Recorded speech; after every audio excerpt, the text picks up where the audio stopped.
Hello, my name is William, the avid reader, and today I'm reviewing Capitalism and Freedom, written by Milton Friedman in 1962.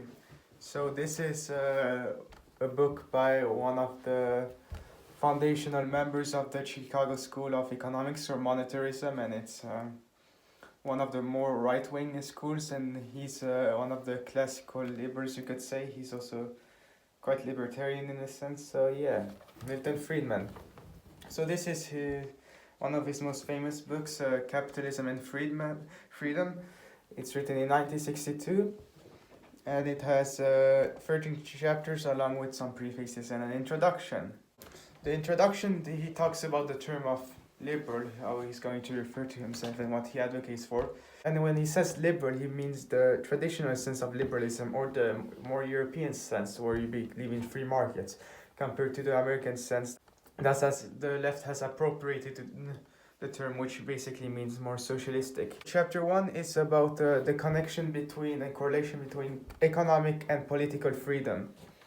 So, societies that are economically free, it is easier for them to be politically free. So, for a socialist economy, it's very hard for it to be politically free, as everything is controlled by the government. There's no incentives for the government to allow freedom of expression or diversification of opinion, because that would dismantle the system, while capitalism thrives on the exchange of ideas. So yeah, there's a connection between economic freedom and political freedom. Then the second one is on the role of government, so that's the general things of law and order and property rights, but there's also discussion of this so-called neighborhood effect, which is that people refuse to chip in for the greater good, because they think if they do it in their neighborhood, no one else will, so they don't want to pay for it. So it's, for example, with if you have pollution in water, there's no incentive to fix that, because really for the individual, because then his neighbors doesn't have to do it. So that would be a role of government to counteract the neighbor effect. The third chapter is about monetary policy, or basically the banking system he advocates for, and he says that the gold standard is not necessarily good here, and he advocates for that the national or federal bank has an inflation rate of printing money between 3 and 5% a year. He thinks that's enough. So the thing, especially with the Chicago School of Monetarism, that they're very similar to Austrians, except with banking. With banking, they believe that the government has a major role to play in it. While they're not as extreme as Keynesians or Marxists, they still believe in it. So that's one of the cons I would get. But this book makes some compelling argument for the Chicago School. So I still consider myself an Austrian, but maybe I can be open to the ideas of the Chicago School. So the fourth chapter is about how international trade works. And he says that it's not important to have reciprocal trade agreements where there's no negotiating non-tariffs. So it is better for both countries that one side has no tariffs. So just having a tariff on another country, even if that country doesn't have a tariff on you, is bad for your economy. So there shouldn't be any tariffs really. And with the exception of some goods to enemies that shouldn't be sold, like some military hardware that shouldn't be sold to the Soviets. Apart from that, keep in mind this is written in the 60s, there should be free and open trade. Number 5 is on fiscal policy, so how the role of government to keeping the economy wise. And here he debunks well the Keynesianism, and discusses that the government has no role of balancing of wheel, that government intervention tends to be counterproductive, makes things worse. Chapter 6 is on the role of government in education, and this one is another place where government has a partial role. So he advocates for a voucher system, so basically advocates for a charter school system. So the parents get an amount of money to put their children in certain schools, but there should also be a lot of private elements in all of this. So if you lower taxes, then parents will be able to pay for their children's education. And it should only be for a certain level. But with universities, the government should be maybe issue loans, possibly to individuals, or there should be some private system for loans. Then chapter 7 is on discrimination and how capitalism actually counteracts that very well. So when you buy a product, you don't know if it's made from a European or an African American or from a Jew or from a communist. So ironically, communists are freest to express themselves and do what they want and trade in liberal capitalistic societies. Friedman says that government should not be too involved in how segregation of private places are applied and on discrimination, because first of all, then you remove the advantage of the businesses who choose not to discriminate.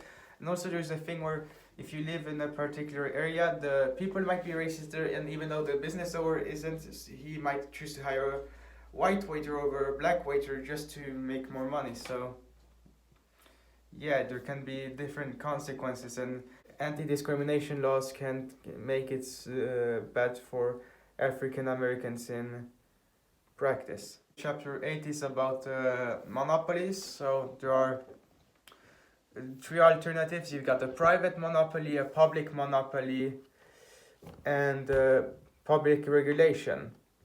And he believes that the private system of monopoly, although not ideal, is usually better than government involvement or intervention. And also the thing with regular monopolies, if regular monopolies are not backed up by the government, like for example, different corporations forming cartels between each other, so they set prices high, you can have competitors come in and lower the prices and force the others to lower their prices as well. So monopolies, maybe if there's in a small town place, then you could argue for some minor regulations possibly, but otherwise in big places, and as you have got technology now which permits us to travel more and more, there's a lot more competition than previously, and monopolies like the railway system is not really a monopoly anymore in the private sense. So then you can still have private monopolies could be legal and they would go away naturally, but the problem with monopolies, they tend to be created by governments. So you saw that with the Interstate Commerce Commission, and the government bureaucracies tend to grow and overstep their bounds. So the Interstate Commerce Commission set up to, I think, for railways, then got involved in trucks and different things in trucking. So yeah, government expands. That's dangerous. Chapter 9 is about occupational licensure and discusses the problems with you needing to do a license, to have a license to work different jobs. So for example, you're a barber and then you got to go through a bunch of things and register yourself. So you got the first step is registration, then you've got certification, and then you've got licenses. So registration is just keeping a registry of all the people working, and this could be effective for collecting taxes, so that's the most justifiable one. Then you've got the certifications, which would be you have a certain fulfillment of requirements to get the certificate to do something, but you do not have to have the certificate to do it. So yeah, that might be okay. And then licensing, which is decided by this board.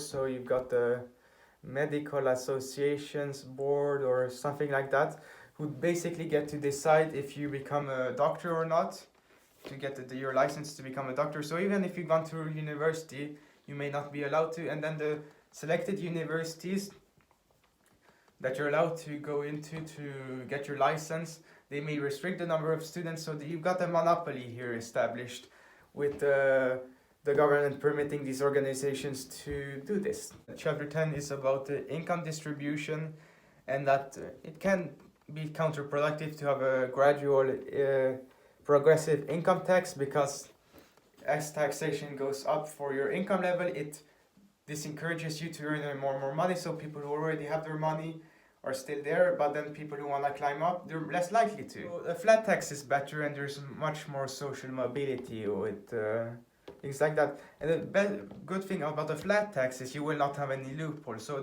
in practice, a progressive income tax has a bunch of loopholes. So in practice, the rich people do not pay that much taxes because they've made some deals with the government, and they will always do that. So you should not have a progressive income tax, as it will become corrupted very soon.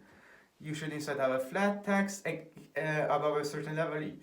you may have some people who don't pay any tax. Next chapter, chapter 11, is on welfare, so it's generally bad to general, including social security. That's a bad system. If you not in this book specifically mentioned, but it could be called a Ponzi scheme.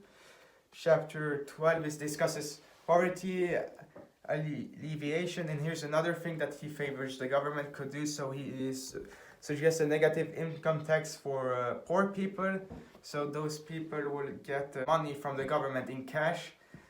Here's another thing: when he advocates that government maybe should help alleviate poverty, they should not provide services, medical services or something like that, or food. They should just, here's cash, spend it the best you like, because individuals know best how to spend it. So the negative income tax, or minimum income, or every poor people have some money at least to live, and it's gradual, and those people aren't taxed, and later on, if they reach the normal income level, they may be taxed. And then the final chapter is on the conclusion, and the conclusion of this story is government intervention is bad, counterproductive, and tends to grow into authoritarian systems, and continue into dictatorship. So yes, it can be dangerous. So how would I rate Capitalism and Freedom, written by Milton Friedman? I would say 8 out of 10, so it's a good book. I would suggest this as an introduction before reading Basic Economics by Thomas Sowell. And the interesting thing about Thomas Sowell is that he's one of Milton Friedman's students. But yeah, this is a good book.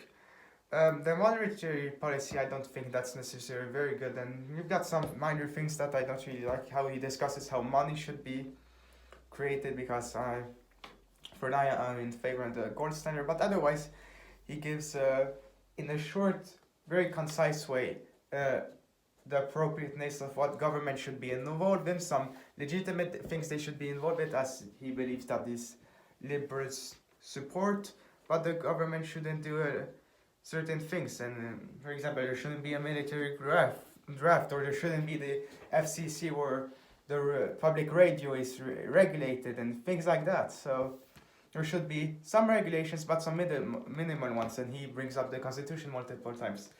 So yeah, concise and good books on economics, and a good introduction on the Chicago School of Economics. So yeah, Capitalism and Freedom, 8 out of 10. Milton Friedman, he wrote a good book. So that was the Avid Reader's review of Capitalism and Freedom, written by Milton Friedman in 1962. I hope you enjoyed this review, and I will see you guys next time.